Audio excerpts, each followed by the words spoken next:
Mama Samia Suluhu Hassan, whom I know and respect, will have it very difficult to even travel outside of Tanzania.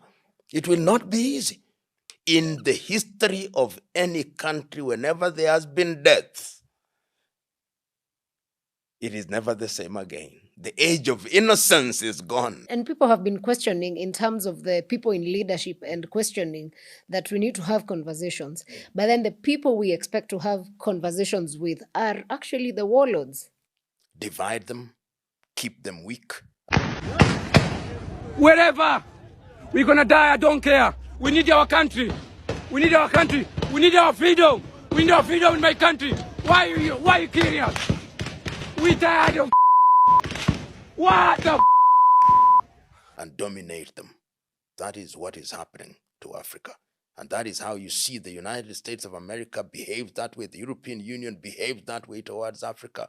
The same thing that they did in Berlin in 1884 and 1885. Deja vu. Fear is being used by those in political leadership as an instrument of paralyzing the population into silence. Will the population agree to that when we look at it? History is consistent that you can only paralyze a population for so long. How do we appoint our ambassadors? Career diplomats are bypassed and political appointees are given ambassadorial appointments as retirement. They have no idea what diplomacy is all about. Yeah, the one who died is my brother, not his same mother. Yesterday was together in club. So when yesterday we are together, he said, I'm going back home. He left me by the club. When he get here home, me, I was there. I walked from Mabonenge to come this side. I saw the police outside. From this side until the corner there. They are sitting there, but he didn't want to get inside. After the power is going off around the 2 or after 2, something like that. So the power is going off. Those people come out because when I saw the police, I just shocked. I stand there. Why today in my flat is a lot of police? After then, me, I didn't know what is going on inside. So my brother, when he come from, because the first one to come inside, he was coming here after power to going off. Those police come out by the car, he get in. After then, he get the security. Did they ask them about search warrant, something like that? We've got some breaking news, and Samia Suluhu might be in trouble here because now it can be proven that some section of rogue Tanzanian police were given orders to go to the houses of Tanzanians and point blank range kill them with bullets. Now, this has been done with CNN. CNN have done what you will call a geolocation satellite proving.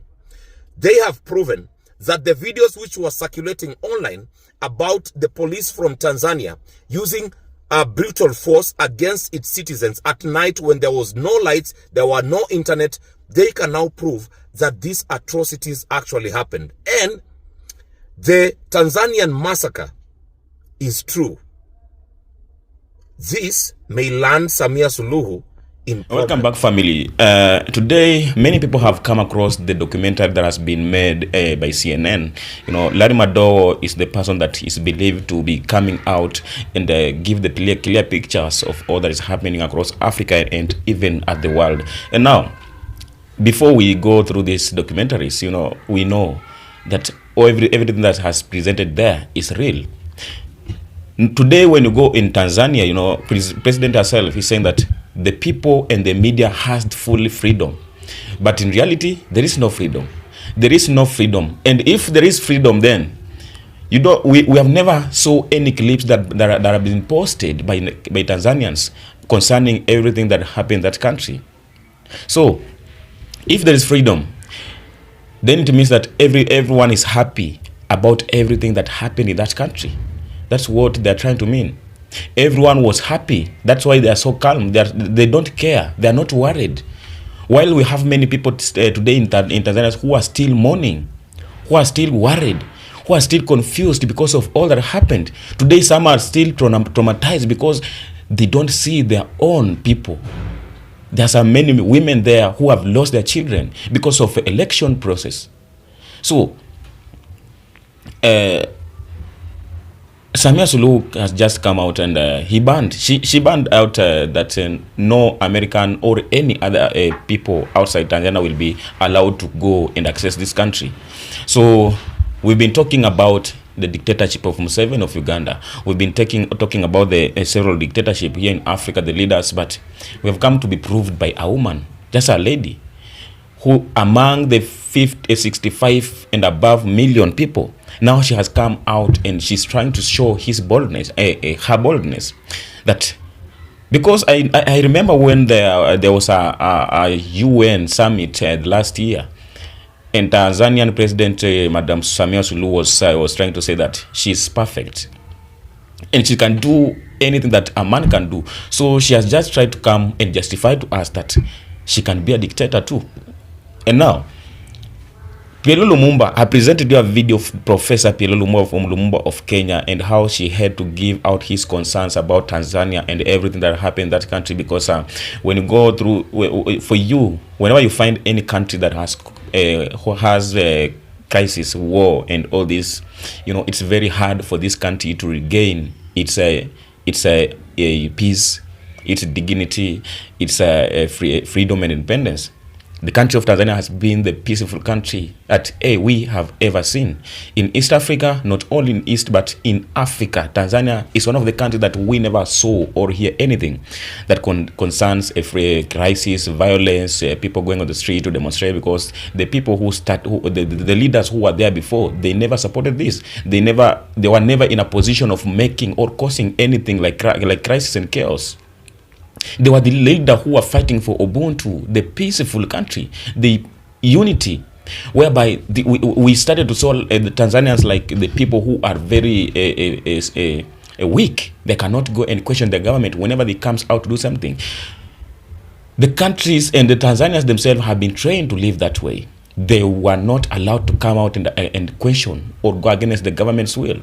That's why we've seen even during the time of campaign, there was no any other people or any other party which was advertising their own parties and giving their manifestos as how they are going to deliver to their people. The only people that were being seen is the leading party, CCM. So where was the oppositions? And now, all that has happened, I prefer you to go and watch CNN documentary if you want to understand all that we are talking about. Because as Pierre Lumumba has tried to express this, the country of Tanzania, the president of Tanzania will not be able to travel any of the African countries and even crossing the borders, because all that she has tried to do, I don't think if there is any other leader who can support this. Because today, when you as a leader, you may stand up and start to support all that has happened in the country of Tanzania, then it means that you are supporting violence, you are supporting chaos, you are supporting a crisis and deaths. Through that documentary, the few minutes I've tried to pass through, many people died very bad. People were brutally killed. People were buried in massive graves. Imagine. This is the only incident that I ever experienced during the COVID-19, where we saw people being buried in a massive graves, because it was allowed, because these people were dying in huge number, and the family members were not allowed to go and contaminate with their people who were died or affected by this disease. But this is not something that has been affected the country as disease, but the people who have been killed by their own government, their own security system, which was installed there or put there to protect them, fight for them, is the one today has gone out and take their lives. The people, the young people, the young Africans, the youths who are only going out to ask for freedom, to ask for justice, to ask for independence and freedom. But instead of a government giving to them or listening to their voices, they unalive them. And now the leaders want us as Africans who are coming out boldly every day to speak about this, to speak about the championing of African independence and freedom. They want us to watch everything happen in that country, and we don't ask anything. We don't come to criticize. We cannot allow this. And now, even the former president of America, Barack Obama, came out and spoke against the concerns that is in Tanzania, because as I told you earlier, that the incident and the action that has happened in the country of Tanzania is something that has broke many people's hearts, because this is not something that we used to know. Maybe it would have happened in the country of Uganda or Kenya. These are the people who used to do such things, but not the country of Tanzania, the peaceful country ever. So I don't think even in Kenya, as the neighboring country, we are going to accommodate a monster, a dictator, and an evil leader like Samia. Because at this time, as the Africans, as the youth, and as the Kenyans, we don't support this, and we are going to monitor everything. And in fact, the country of Kenya has to cut their diplomatic relationship with the country of Tanzania, because we cannot live supporting the evil happening against the people. This is human crime. This is more than a genocide. This, when I saw this kind of video, it only reminds me during the time of slavery, the genocide that happened in the country of Congo by the Belgian King Leopold, who killed 20 million of people, just trying to prove to the world that Congo country belongs to him as a private country. So, concerning the statement that I've presented you earlier of Professor Pierre Lumumba, I think that many people have to support this. I think I've presented you a lot, so I'll insist that you have to go and watch the CNN documentary if you are really want to know what happened in the country of Tanzania during that period of election.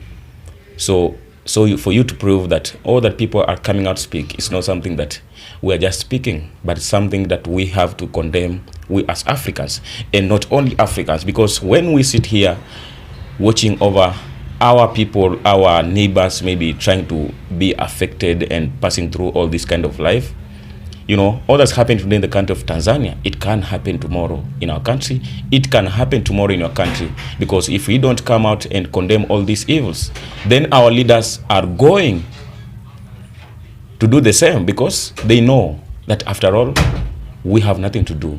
We have nothing to do against them. But it's the time that we have to prove to the world and the leaders that the power belongs to the people. We are the one who send them that positions to that power, because without people, there is no power or presidency. So consider subscribing if you are new here. The Black History. This is I am the Kenyan Flora here representing, and leave a comment, share, so that we keep on moving together as we speak about our motherland Africa, as we are fighting to push the agenda of uniting and liberating Africa. Thank you and be blessed. Ranging from my love and appreciate your support for being here each and every time. You are doing great.